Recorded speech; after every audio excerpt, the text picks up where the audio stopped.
There we go, yeah. All right, so we all have sort of like these guilty pleasures and confessional sort of thing, and we all like have versions of this kind of stuff over and over and over again. Like we have these, and we have like big ones, like we have like funny ones, right? The Kardashians, that sort of thing. And then we all have like all sorts of like fun ones that we do too. Like some things are just like habits that you've grown up with like over and over and over again. Like sometimes you watch certain things and you just lean into it differently than you do other things. It just becomes like a habit. Sometimes over time though, as you build habits, oftentimes those habits kind of shift and they become even more like you start craving them over and over again. So this is a true story. I joked about the Kit Kats, but every time I go to a gas station, I just pull in BP or wherever we're going, I physically, what is the mouse thing? Like I physically want a Kit Kat. Like my body says, now is your moment. You know what I mean? Like I want those sort of things. And so it's funny because you find things that happen as a kid that is like you just kind of grow up on. Eventually, sometimes it becomes a habit. Sometimes you've done this like when you've gotten older, as you develop habits, and all of a sudden those habits end up becoming bigger appetites that you actually have. Like they just kind of grow and they become something, right? These appetites sort of just grow and grow and grow and grow. Now, with me, and this is just me, this is how I've, operated over the years, I've had appetites that I'm glad that I had, and then I've had appetites that I wish I didn't have, the Kit Kat being one of them. Like I have some of these things that like I've grown accustomed to and just kind of developed habits around, and then I have habits that I wish that I hadn't had. Like I'll just tell you, again, we'll just confess together. I had my first Wendy's chicken sandwich plain with American cheese, bacon, and ketchup on it when I was 11 years, so we're all like, oh, that's like a Starbucks order, it's great. Since I was like 11 years old, I've eaten the same sandwich for 25 years, you know what I mean? Like I've had this, and I'm like, what would my life be like? What would my life be like if I had not started that at 11 years old? You know what I mean? Like what would I be like? Would I be winded at my kid's first practice, you know? Like we all have these sorts of things that we just have. And then what I did is this, when I got probably like late 20s, I started fast forwarding. And do you remember this is like a phase where you would like download an app and it would take a picture of you and it would make you old? Do you remember this? Yeah, so I did this to myself and I did this and it was really funny at first, yeah. Isn't that creepy realistic? Some of y'all are like, I don't see the difference. Yeah. And I fast forwarded, and so this is me, I'm hoping in my late 70s, I don't know, like whatever this is me growing up. Now I thought about it, and I was like, if I continue in the same trajectory on the things and the habits that I wish I didn't have over the next 30, 40, 50, 60 years, what will my life actually be like when I look like this? And what will those things be? And what will I be passing on to my kids? And what will those things that are actually like appetites, right? If we can go to this, like what are these things that are actually appetites and they continue to move forward? What are those appetites that continue to grow and progress on into that season of my life? And what do I need to adjust around that? Now the thing about appetites is this. Appetites only know one word, and you probably know this. Appetites only know one word, and what's the word that they know? It just knows more. Like your appetite only knows one word. It just says more. Your body doesn't go, don't eat more Wendy's. Actually, your body might. My body doesn't, right? Like your life doesn't go, oh, your appetites that you crave, they don't just go, oh, we should stop now. They just keep going. And this is true in all the big areas, the small areas, the big decisions, the small decisions. And you know this when you're a kid. If you're a parent, you know this too. Like you don't look at, your 6-year-old and go, you know what, you get one cookie. They're like, Dad, I want a cookie. Sure, you can have one cookie. And what happens? The entire jar, or how many of you have done this? Don't lie. Anybody ever done an entire sleeve of Chips Ahoy? My man, yeah. Last night, yes, that's fantastic. Yeah, I get it, man. Me too. Like your life doesn't know, and your appetites doesn't know moderation naturally. Everything about you just craves more. Now, you got all sorts of things that get intertwined with this. Like social media gets entwined with this. We'll do this. I won't make you answer this out loud. But you know this, like if you get a picture that gets a certain amount of likes and then you get another picture that gets slightly less and they should be in the same vein, all of a sudden there's something about you that goes, why did that get less? Because I feel like I should have more of that. Some of you post more and more and more and more consistently because there's something about you that has an appetite towards the affirmation of other people, if it's a like or a heart. Some of you even know this. Have you ever done this? Have you ever seen somebody who you thought should have hearted a picture, but they liked a picture and you're like, are we okay?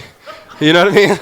Like there's a little bit of that. Like, is everything fine? Like, there's a little bit of this craving that you have. This is true in relationships, right? Some of you extremely extroverted, and you think about the relationships that you have, it's like, I need more and more time. I need more and more of the relationship. I need more and more and more. We can talk about this with caffeine, right? I joked about having 4 cups of coffee today, and I probably shouldn't have. You know what I mean? Like, there's a little bit of that. It keeps going over and over again. And then there's like the big ones. So let's talk real quick about the big ones. Then there's like the big things that when they get out of whack, they just mess up the whole life. And you can be in it, and you can even be a part of it, even currently, but you know, like there's a part of you that you might turn off, but you know that if you move in the trajectory long enough, at some point it catches up to you and it causes pain. One of these is like pornography. Like, this is one of those things that when you get into it, like there's not a thing where you just go, and now I've had enough.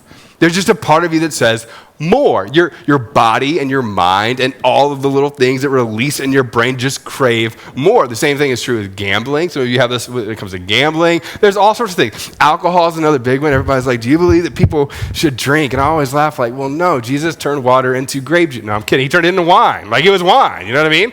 And so it's like, should people not drink? I don't think that people should not drink. And at the same time, it's also, and you know this and I know this, one of those parts of our lives where you know person after person after person after person after person who has a story about, I drank too much and my body craved that, and my mind craved that, and I moved to a space where I regretted decisions that I made. And you go, oh, you know, it's not that people shouldn't drink. That's not it at all. But we have appetites specifically in some of these big areas that have big sort of things that often get attached to them. And so here's kind of the premise of what we're going to talk about today, and then we're going to move to an even bigger word after this.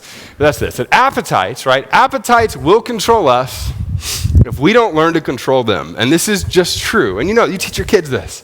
Appetites will control us if we don't learn to control them. And there's not just like a trigger point. There's not just like a one day you woke up and you had lost control. Most people drift from controlling an appetite into not being able to control an appetite anymore. And when that happens, oftentimes they don't even know when it happens. It's there, and they look back and they go, the trajectory that I was on moved me to a space where I'm being controlled by something I wish I wasn't controlled by. Now, I want to say one other thing. You ready? And this is for all the people who are exactly like me in the room. And so let's just all unite around this together, right? There's a group of you that immediately as we started talking about this said, that's so great for my wife, but that's not for me. You know what I mean? Like, you know, like this is a great talk for, this is who I'm going to send it to. Like, you know who that is. And at the same time, we're talking about you too. And here's how you know that we're talking about you. You ready? Because you are 1, 2, maybe 3 decisions away from being totally enslaved by one of these appetites if you don't pay attention to it. And if for nothing else for the next few minutes, right? If you're like, oh, that's not me, I don't have that, even though I think most of us do. Here's what I would say, is at least for the next few minutes, open up your mind and your heart to go, what are those things that could be that for me? And ultimately the question is like, how do I apply this stuff to me right now? If for nothing else, in a preventative way. But for many of us, we're like maybe 3 decisions away from disaster, but maybe 1 decision away from getting ensnared by something, right? All right, and so around this, what I want to do is I want to talk about this. Now, the word that I've been avoiding, and the reason I've been avoiding it is because as soon as I say it, a lot of people opt out. But the other thing around appetites is appetites feels better because you have appetites for apples. You know what I mean? Like, that feels pretty safe. But the word that is probably more true, that has a big, broad range and a spectrum of what it looks like, is actually addiction, right? It's actually addiction. Now, let me say this. Addiction is one of those things that has this massive spectrum, and sometimes there's chemical components to this. Sometimes there's pieces of your body and physiological sort of things that contribute to this. There's all sorts of things around addiction, right? And so I will say some of you immediately went to like a drug addiction. Some of you immediately went to an alcohol addiction. Some of you immediately went to a porn addiction. But there's also all of these little things that go underneath this that are addictive and have addictive properties to it. And so what I want to do today is we're going to talk about the fullness of the spectrum. And I'll tell you, there's no way in 20 to 30 minutes, that's cute, in 40 minutes that I'll get to knock all that out, right? And so there's no way there's going to be a complete talk. There's not. I can't hit it all. And I will probably say things today that kind of ruffle you a little bit. Like, I don't know about that. And that's great because that means I want you to talk about it when you leave here. But for the next few minutes, right? I want to talk about this sort of thing. You can call it appetites in your head if you want to talk about it that way. That's true.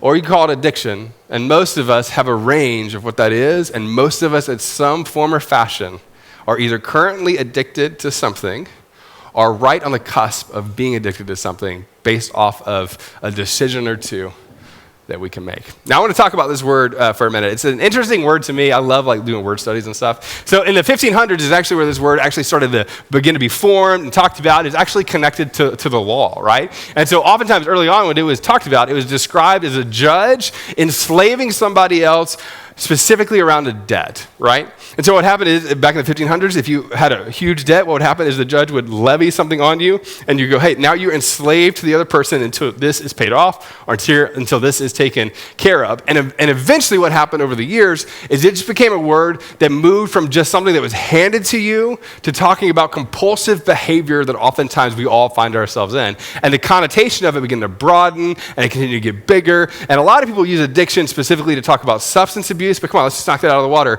That's not the only addiction that people have. In fact, there's so many different types of addictions, and we want to pull that apart for a few minutes. So here's the actual definition of the word. This is how we can talk about it today. Addiction is the state of being enslaved to a habit or practice or to something that is psychologically or physically habit forming, right? Which means that you kind of connect yourself to something that creates habits that you wish weren't a part of it, and it forms the kind of habits in you that sort of enslave you to some of these things. Now, again, there's all sorts of things connected to this. There's a physiological approach to this. There's a psychological approach to this. All these sorts of things. But oftentimes when it comes to addiction, especially in the early stages, it's focused on the habits that you've been building. So let's just talk about a couple of things around this. And again, you know this already, but addiction is often connected to the inability to consistently abstain from something like Kit Kat bars and Cokes when you go to a BP, right?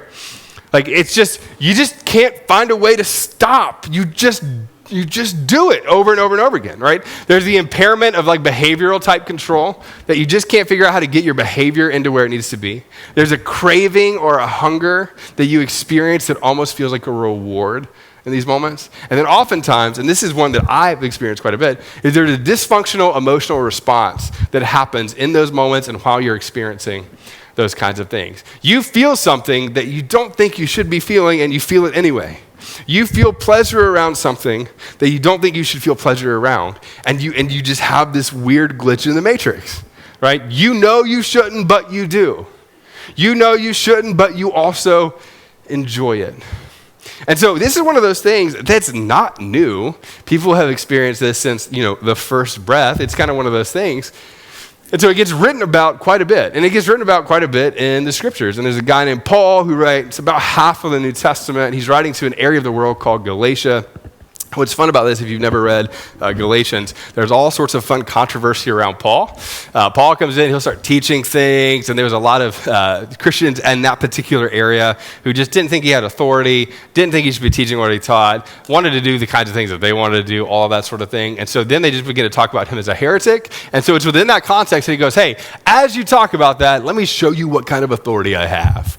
And then he starts talking specifically about practical life sorts of things as it pertains to following Jesus. And I want to read you one of my favorite areas of the Bible as it talks about this. This is Galatians chapter 4, verse 8. Here's what it says. It says, formerly, when you did not know God, right, when you were one of the people who kind of walked away or disconnected, or you weren't a part of this whole thing, you were slave to those by nature who were not God's. Now, here's what he's talking about. He's talking about idols, right? This is a connection in the Greek. He's not talking about just random people. He's saying you were enslaved to things that you created for yourself oftentimes, and you were enslaved by those things. Now, idols aren't connected to every kind of addiction, and idols are connected to a lot of addictions that we have.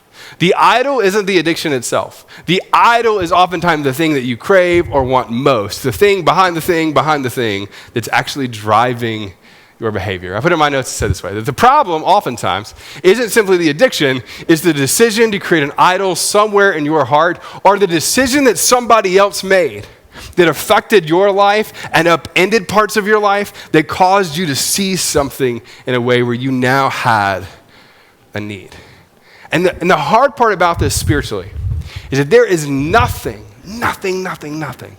There is nothing that you can do to fill that kind of void of pleasure or desire or affirmation outside of God. I put in my notes that said, idols seek to replace what only God can provide.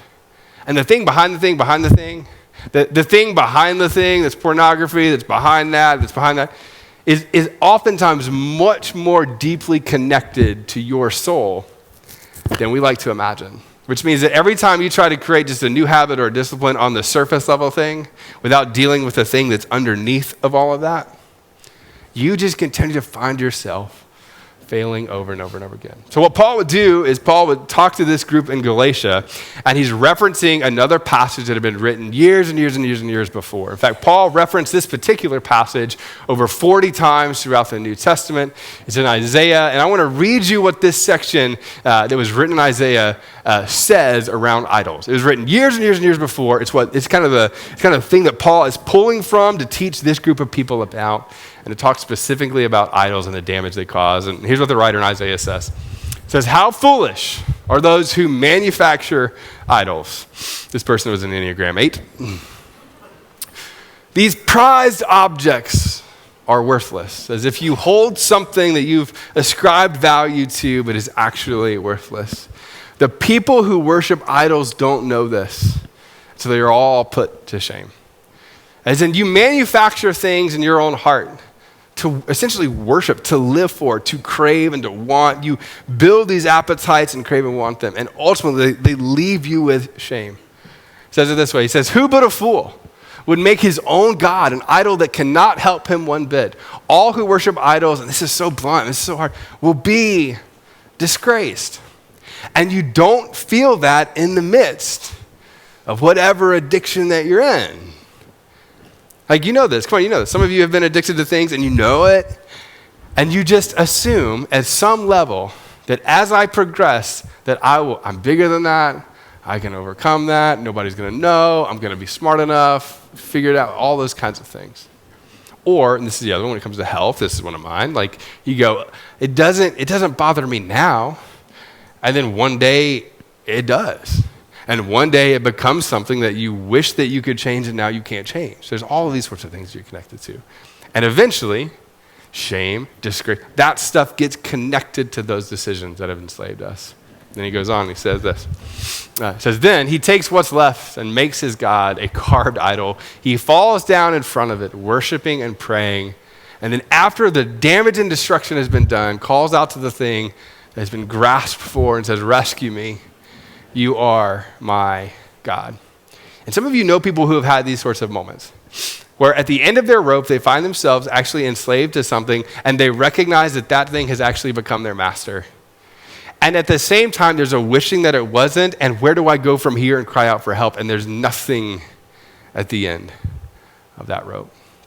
He goes on, and again, so kind and gentle when he says, "Such stupidity and ignorance. Their eyes are closed and they cannot see. Their minds are shut and they cannot think. The person who made the idol never stops to reflect." And that's why I told you at the beginning of this. Some of you are like a decision or two away, or you're managing it well, but there's going to be a day where you don't manage it well. At the end of the day, how much of it is just deeply connected to you not stopping long enough to acknowledge what is happening to you, around you, and inside of you? And he goes on and says, he trusts something that cannot help him at all, yet he cannot bring himself to ask, is this idol that I'm holding in my hand a lie? Now, I love this. Do we have any Survivor fans in the room? Where are my Survivor people at? Jeff Probst, my man, you know? I love when they do the immunity idols, because I was like, they all look a little bit different, and they hold it, and I love how excited they are, and I think it's also fascinating. And there's something that's connected to whatever that immunity idol thing is that has meaning to it, until you realize that they're holding a piece of wood. That could move them towards $1 million, but they're holding a piece of wood, you know? And I think about this so much. I was like, and the moment that you realize that the thing that you're holding on to is actually worthless, and at the end of the day, you've ascribed something to it that was actually not true and a lie. Now, come on, you be a follower of Jesus since you were like 7 years old, back at VBS days with flannel graphs, all that kind of stuff, and live a decent life. Like, you lived good and be enslaved by something. You could do all the spiritual disciplines well and still be enslaved by something. You could do all of the right things and be a good person and still have this one thing over here that you just haven't dealt with yet and you hold on to, and it just lurks in the back waiting until it will cause damage in your life until you deal with that thing. And what Paul is writing to this group of people saying is, look, don't do that, because on the other side of all of that is damage. And here's the hard part, right? Oftentimes, you don't say this out loud, we assume the damage is just to ourselves.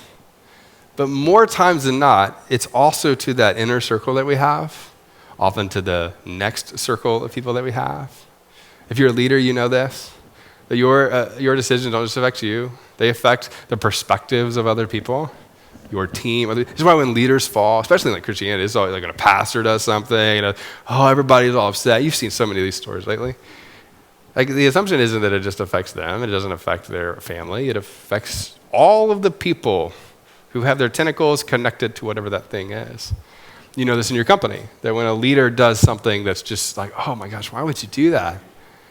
It's connected to everybody who put trust in that person. Fellas, come on, dads for a second, you know this? When you fall, and you're not gonna be perfect, when you fall, it's not that your kids are blind to it. They're going to be oftentimes forgiving. And it does something beyond you.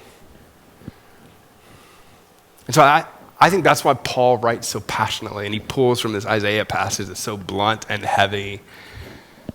And so to this group of people in Galatia, as he's coaching them on how to live in the world, verse 8, he continues on and he says this. He says, but now you know God, or rather are known by God. Now hold on, listen.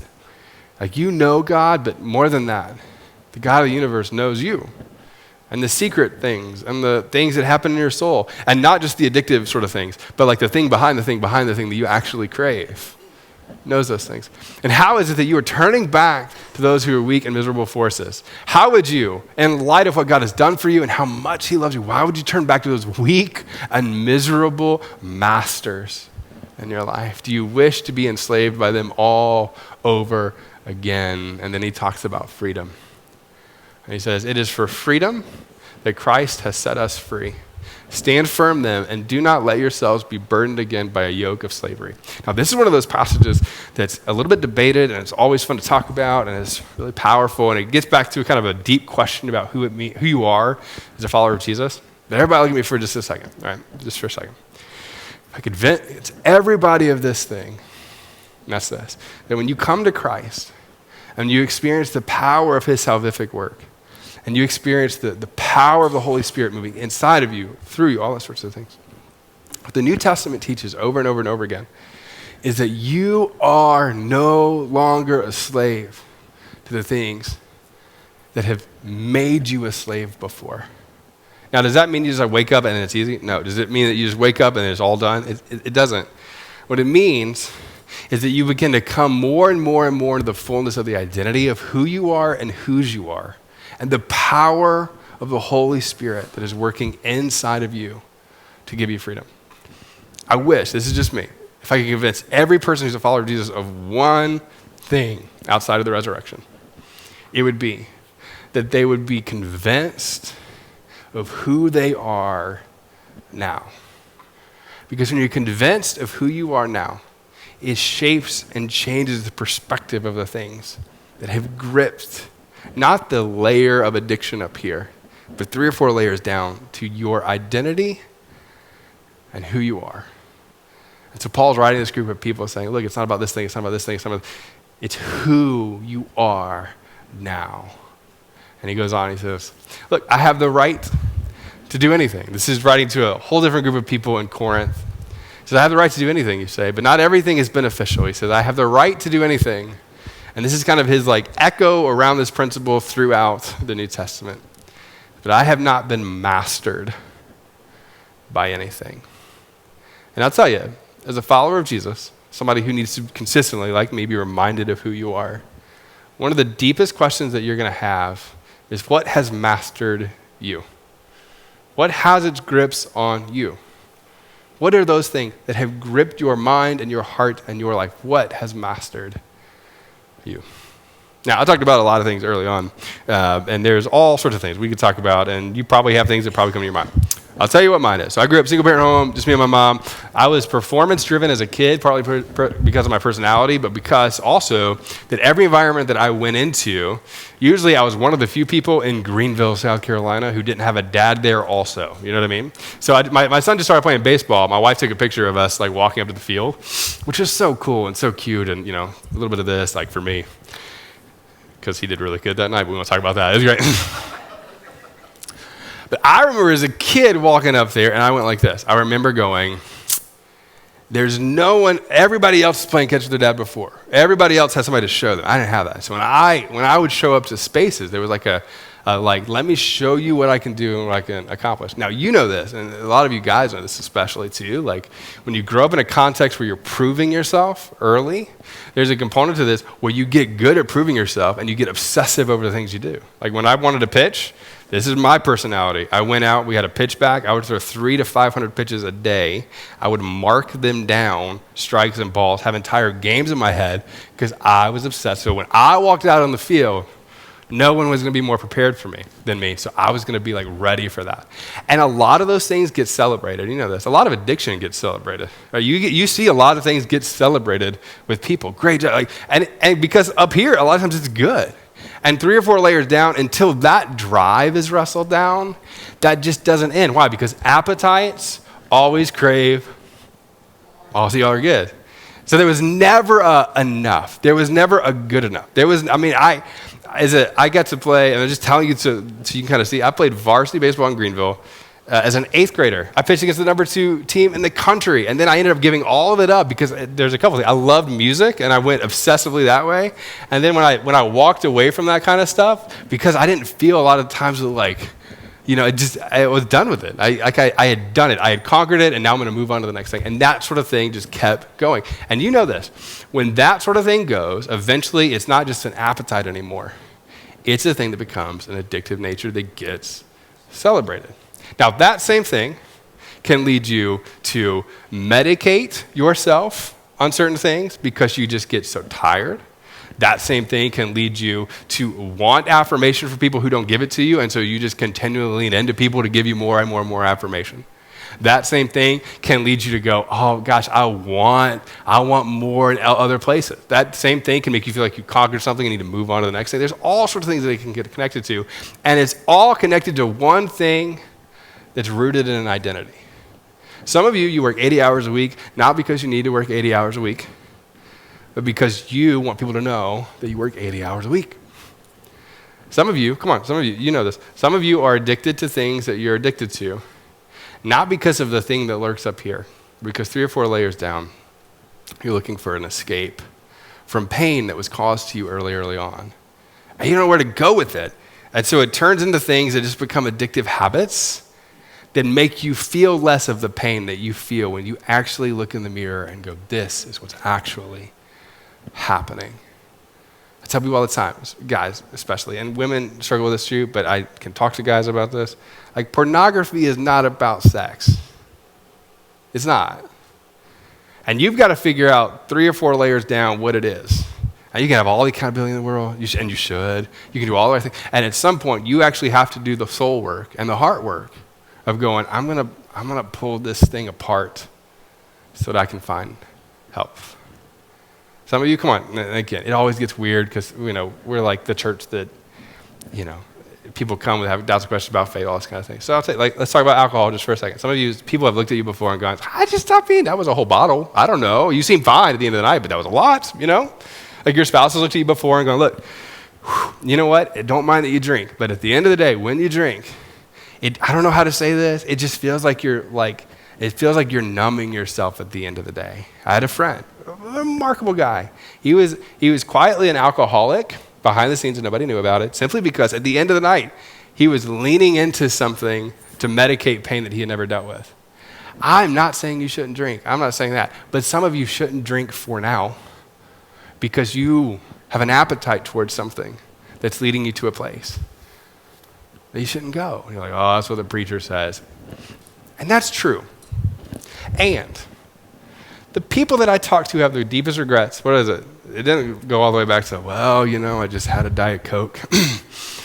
I lost my senses, It's not that. Come on, you ready? Look at me for a second, look at me. Some of you, it's totally good that you do and you should. And some of you, come on, you absolutely know that you shouldn't in this season. There's a pastor that I heard a podcast recently on, I love this. He talked about, you know what? I started drinking later on. I didn't know how to manage it. It got out of hand. I broke my wife's iPad in anger one night, and he's like the most calm, cool, collected dude. And he goes, well, that was a thing. And I love it. I admire this so much about him. He goes, and so I decided to stop that for this season. Some of you need to do that, right? Some of you financially, you need to do this as well. You know this. You buy things. I love the Amazon thing. This is like, we buy Amazon all the time. You buy things on Amazon, but if you were to look at when you bought them, you buy them at a certain time. And the reason that you buy them at a certain time is usually when you're alone, and there's something about that makes you feel better. I don't know what that is. That's Target for me. No, it's not. It's Best Buy. Let's be real. I'm walking to Best Buy. I'm like, I feel better. Hello, Apple. You know, like. And that is also an appetite that just craves more and more and more and more. So here's the line that I want to leave you with, and we're going to wrap up here in just a second. But in fact, the band can go ahead and come on up. Let me read you this line, and this is the thing that I kind of hope haunts you for a little bit, and that's this. Addiction, right? Appetite, so you're going to talk about it. Chooses a what or a who to do something that only God can do. And so here's what I'm going to ask you to do. You ready? This is what I'm asking you to do. Some of you are there. Some of you are flirting with whatever that thing is. Some of you are like deeply entrenched in it. And a 30 to 40, however long talk that I went, doesn't solve that. And what we did today is I feel like we just kind of cracked open something. And I hate this in some ways, and I love it in the other ways. And we left you with a thing that says, and this is the thing that you need to look at. And so everybody look at me just for a second. One of the things some of you need to do is to recognize what that thing is, and you need to go to counseling to talk to somebody about it. That's not weak. That's actually I'm stepping in strength into being a better human for my future and my family and my kids and my leadership and my influence, all those kinds of things. Some of you need to go, hey, I know what this thing is. I've been flirting with this decision for a long, long time. And you're not like, I'm not doing whatever the thing is, but you're just like around that. I'm just telling you. I was like, it's a moment. That's great. Some of you, come on. Some of you know this. But when that happens, right, you know this. And I was just telling you in case nobody's ever told you. And you are not strong enough to not do that at some point when you flirt with it. You're just not. So if you need somebody to tell you, this is your moment. I told you, you're going to do it. You're going to cross the line. You're going to fail. Stop flirting with it. Get further and further back from that line. Some of you, that's a relational thing. It's a person. A person came to mind and said that. You need to step back from whatever that is. And usually when I talk about addiction, especially like this, pornography is usually the one that bubbles up. That's why I talked about it the most. It's always the thing that bubbles up the most. So I'm just going to tell you this. There's not a solution to it. You're not the only male that struggled with it. I struggled with that as a teenager. Like, come on. I don't know guys who haven't. I'm sure there is a guy out there, just haven't met them. And I'll tell you this. You either begin to own what that is and deal with it, or you allow it to go in secret too long enough. And you may do everything else great, and it just sits over here in the back. And I'm just telling you, it's sitting there, and it's not sitting there dormant. It's sitting there waiting to cause damage to you, your family, your influence, your trust, your marriage. And everybody's like, well, my kids won't know. Your kids won't know. And it's just waiting. And I'm just telling you, come on, me to you, you may never come back. I hate that guy. But I'm just telling you, if you need somebody to tell you, that thing will, so deal with it. You need to deal with it. How do I deal with it? You need to go talk to somebody. You need a counselor. You can BS accountability all day long. You got to deal with this. And it starts with recognizing what's the thing behind the thing that you're medicating or trying to control with. The pornography. Right. So here's what we're going to do to wrap up. I'm going to pray for us. In fact, you can go ahead and stand. Go ahead and stand up. I'm going to pray for us. Here's what we're going to do. We're going to sing a song. I'm going to ask you to sing it out as a prayer called Build My Life. Some of you are not good singers, and I totally get it. Some of you don't like singing, and you don't ever see it. I totally get it. But what I'm going to ask you to do for the next just couple of minutes is I want this to be like a prayer that both is like around you and in these moments, and also something that you could have engaged with the lyrics on. So some of you, what you need to do is you need to like look at these little screens over here or up here on the bigger one and just read the lyrics. And some of you can pray that today, and some of you can pray that as a wish, and both of those things are okay. And what I hope that as you do that, you begin to sense and feel the God of the universe isn't distant in your addiction, that he's present in it, and he wants something for you, and that's freedom. So let me pray for us, and then we'll sing this song together. Father, we thank you that your deepest desire for us isn't that we're disconnected. It's not that we don't have freedom.